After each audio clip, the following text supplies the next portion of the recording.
అసదుద్దీన్ ఓవైసీ అంటేనే పైకి ఒకటి చెప్తూ లోపల ఇంకొకటి చెప్పే రకం మనందరికీ తెలుసు. ఇప్పుడు ఈయన మధురో అరెస్టును పట్టుకొని మోదీ మీద పడ్డాడంటే దాని వెనకాల ముంబైని మింగేసే చాలా పెద్ద ప్లాన్ ఉన్నది.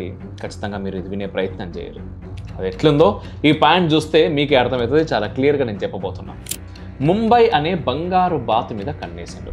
ముంబై అంటే మామూలు ఊరు కాదు, అది ఈ దేశానికి గుండెకాయ. మనం అంటూ ఉంటాం ఫైనాన్షియల్ క్యాపిటల్ అని. అక్కడ ఉండే BMC Brihan Mumbai municipal corporation budget చూస్తే కళ్ళు బైర్లు గమ్మాల్సింది.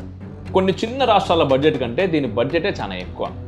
ఏషియాలోనే అత్యంత ధనిక కార్పొరేషన్ అది. హైదరాబాద్ను ఎట్లయితే తన అడ్డాగా మార్చుకున్నాడో అదేవిధంగా ముంబై గల్లాపెట్టె మీద కూడా జెండా పాతాలని ఓవైసీ చూస్తూ ఉన్నాడు. అందుకే ఆ మున్సిపల్ ఎన్నికల ముందే ఇటువంటి కరుకు విమర్శలు మొదలుపెట్టాడు. రెండవది, 1961లో ముంబైలో ముస్లింల జనాభా కేవలం 8% ఉంటుంది.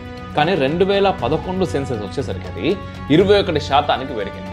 ఇప్పుడు 2026 నడుస్తూ ఉన్నది. అంటే గడిచిన 15 ఏళ్లలో ఈ జనాభా 30% పైగానే పోయి ఉంటుందని అంచనా. TISS Tata institute of social sciences report ప్రకారం అక్రమ వలసదారులు వచ్చి పడటం వల్ల హిందువుల జనాభా తగ్గిపోతా ఉన్నది. ఈ మారుతున్న జనాభా లెక్కలే ఓవైసీకి చాలా పెద్ద బలం.